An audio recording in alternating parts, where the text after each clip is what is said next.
खुद को डिसिप्लिन में रखना टफ लगता है, लेकिन क्या हो अगर आप डिसिप्लिन को भी इंजॉय करो वैसे ही जैसे आप अपनी रील्स को एंजॉय करते हो। कैसे? दोस्तों यही है हमारी आज की वीडियो का टॉपिक।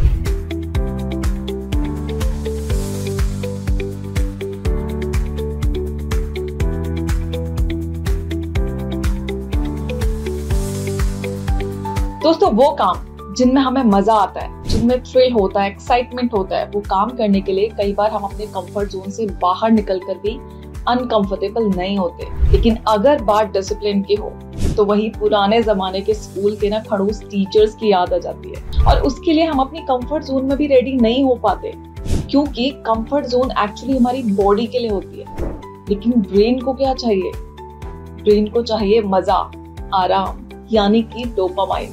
5 तरीके जो कि अगर आपने समझ लिए तो आप खुद पर कंट्रोल पा सकते हैं, खुद को डिसिप्लिन में रख सकते हैं। लेकिन अब आपका एक बहुत ही ऑब्वियस सा क्वेश्चन होगा कि ये बोरिंग काम हमें करना ही क्यों है? हमें खुद को डिसिप्लिन में रखना ही क्यों है? हम क्यों मजे नहीं कर सकते? तो उसका ना बहुत ही क्लियर कट सा आंसर है। कुछ पाना है तो कुछ खोना पड़ेगा दोस्तों। बेड पर सोते सोते तो वेट लॉस होगा नहीं ना। दोस्तों आज के वीडियो में हम बात करेंगे 5 ऐसे तरीके जो कि आपकी विल पावर को बढ़ा सकते हैं। ये वो तरीके हैं जो कि आपको डिसिप्लिन में रहना सिखाएंगे, खुद को डिसिप्लिन करने का तरीका समझाएंगे, और वो भी इस तरीके से कि आपको उसमें अनकंफर्टेबल नहीं होना पड़ेगा, आपको उसमें भी मजा आएगा। सबसे पहली चीज, सेफ गेम खेलो। आप जो भी काम करो उसके नफा नुकसान, यानी कि उसका क्या फायदा है, क्या नुकसान है, उसके बारे में हमेशा सोचो। लेकिन हाँ, एक चीज और भी उसी टाइम पे आपको सोच के रखनी पड़ेगी, उसी टाइम पे कैलकुलेट करके रखनी पड़ेगी कि इसका अगर वर्स्ट हुआ तो क्या होगा। सोच के चलते हैं ना हम कि अगर एक्सेस हुआ तो क्या होगा, सबसे बुरी जो सिचुएशन होगी ना तो क्या होगा।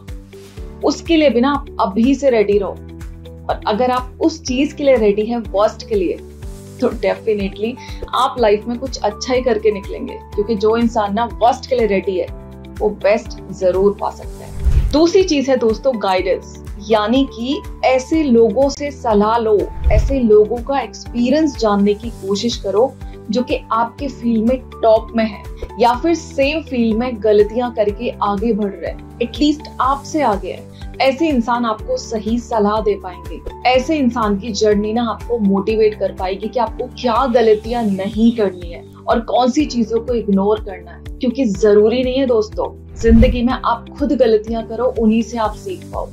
कई बार हम दूसरों की गलतियों से भी सीख लेते हैं, और कई बार हम दूसरों की सफलताओं से भी ना बहुत ज्यादा मोटिवेशन ले सकते हैं। डिपेंड करता है हमारे माइंडसेट के ऊपर। तीसरा पॉइंट है दोस्तों, ब्लैक और व्हाइट ही नहीं, ग्रे भी एग्जिस्ट करता है। और ये चीज हम में से ज्यादातर लोग एक्सेप्ट नहीं करते। हम हमेशा ना या तो ब्लैक को देखते हैं या तो व्हाइट को देखते हैं, यानी कि या तो सब कुछ अच्छा होगा या तो बुरा होगा। लेकिन जो बीच वाली चीज होती है ना, जो बीच का गैप होता है, उसमें भी चीजें एग्जिस्ट करती है, और वहीं पे ये ग्रे कलर भी होता है। दुनिया में ना सफलता और असफलता दो ही चीजें नहीं है, उसके बीच का भी एक रास्ता है। सो कभी भी ना अपने स्टेप्स को फेलियर और सक्सेस से ही मेजर मत करो। जरूरी नहीं है कि आपने जो काम स्टार्ट किया है आप उसमें सफल हो गए या फिर फेल हो गए, सिर्फ ये 2 ही मेजरमेंट है। एक मेजरमेंट ऐसा भी है जहां आप सफल नहीं हो लेकिन फेल भी नहीं हो।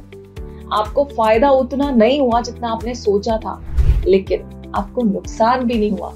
अभी भी आप 50-50 वाली सिचुएशन में हो। सो ऐसी सिचुएशन के लिए हमें खुद को रेडी रखना है और अपने माइंडसेट को इस तरीके से सेट करना है कि अगर हम इस ग्रे वाले शेड में भी रहेंगे ना तो भी चलेगा। अक्सर हमने सुना है ना, something is better than nothing. चौथा point, what I can control, जो कि हम में से अक्सर लोग समझ ही नहीं पाते। हमारा फोकस ज्यादातर उन चीजों पे होता है जो कि हमारे कंट्रोल में ही नहीं है, जबकि होना इसके ऑपोजिट चाहिए। हमें सिर्फ और सिर्फ उन चीजों पे ध्यान रखना है, उन चीजों पे ही फोकस करना है जो हमारे कंट्रोल में है, जिनको हम कंट्रोल कर सकते हैं। फॉर एग्जाम्पल, मैंने कोई काम शुरू किया, अब वो सफल होगा या असफल होगा ये मेरे कंट्रोल में नहीं है, लेकिन मैं अपनी तैयारी बेहतर कर सकता हूँ, ये मेरे कंट्रोल में है। मेरी तैयारी एक्सीलेंट होगी, ये मेरे कंट्रोल में है। मैं अपनी तरफ से 100% दूंगा, ये मेरे कंट्रोल में है। मैं क्वालिटी डिलीवर करूंगा, ऑनेस्ट रहूंगा, डेडिकेटेड रहूंगा, मोटिवेटेड रहूंगा, ये मेरे कंट्रोल में है। तो आप वो करिए ना जो आपके कंट्रोल में है, और बाकी छोड़ दीजिए उसके ऊपर जिसके कंट्रोल में ये सारी दुनिया है। पांचवा और आखिरी तरीका, समटाइम्स बी अनकंफर्टेबल। लाइफ को फुल कंफर्ट कभी मत दो, कुछ पोर्शन अनकंफर्टेबल भी रखो, क्योंकि कभी अगर ऐसा हार्ड टाइम आए तो आपको एडजस्ट करने में दिक्कत ना हो। ब्रेन को ना कभी कभी अनकंफर्टेबल सिचुएशन, हार्ड सिचुएशन में डालना बहुत जरूरी है, ताकि हम मेंटली हार्ड सिचुएशंस के लिए खुद को रेडी कर पाए। कभी कभी ना अपने ब्रेन को चैलेंज करो। जब आपका मीठा खाने का बहुत मन कर रहा है, लिटरली आप खुद को रोक ही नहीं सकते, कंट्रोल नहीं कर पा रहे, उस टाइम खुद को कंट्रोल करो। उस टाइम खुद को चैलेंज करो कि अब मैं मीठा बिल्कुल नहीं खाऊंगा, क्योंकि मेरा बहुत मन है, इसीलिए मैं बिल्कुल नहीं खाऊंगा।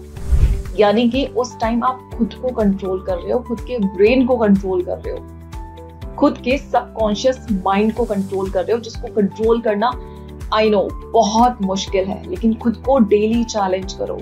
जिस दिन आप खुद को चैलेंज करके जीत जाओगे, उस दिन ट्रस्ट में जो खुशी आपको होगी ना, वो कभी किसी दूसरे को जीतने के बाद नहीं मिलती। सो खुद से खुद लड़ो और खुद से खुद जीतो। खुद को कंट्रोल करो, खुद को चैलेंज करो। जिन चीजों में आपको मजा आता है, अच्छी लगती है, जो आपके कंफर्ट जोन में है, उनसे बाहर निकलो। कभी कभी खुद को ऐसी सिचुएशन में डालो जिनमें आप कभी सोच ही नहीं सकते, जो चीजें कभी आपने इमेजिन ही नहीं करी हैं, जिन चीजों से आपको डर लगता है, जिनसे आप भागते हो, उन सिचुएशंस में खुद को डालो। आपका ब्रेन ना वहां से निकलने का तरीका ढूंढ लेगा। खुद के ऊपर यकीन रखो, खुद के ब्रेन की ताकत को समझो। और दोस्तों, जिस इंसान ने अपनी विल पावर को इतना स्ट्रॉन्ग बना लिया कि वो खुद को कंट्रोल कर सकता है, खुद को डिसिप्लिन में रख सकता है, वो इंसान एक्चुअल में दुनिया जीत सकता है। क्योंकि इस दुनिया में कोई भी चीज ऐसी नहीं है जो कि हम जीत नहीं सकते। सिर्फ एक चीज है जो कि इंसान कभी जीत नहीं पाता, वो है उसका खुद का मन। और जिसने अपने खुद के मन को जीत लिया, तो ऐसे इंसान के लिए कुछ भी करना इम्पॉसिबल कभी नहीं हो सकता।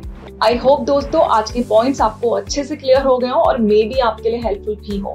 जिन लोगों को ऐसा लगता है, एक थम्स अप जरूर कर दें और कमेंट में जाके मुझे जरूर बता दें कि कौन सी चीज हमारे लिए सबसे ज्यादा टफ है।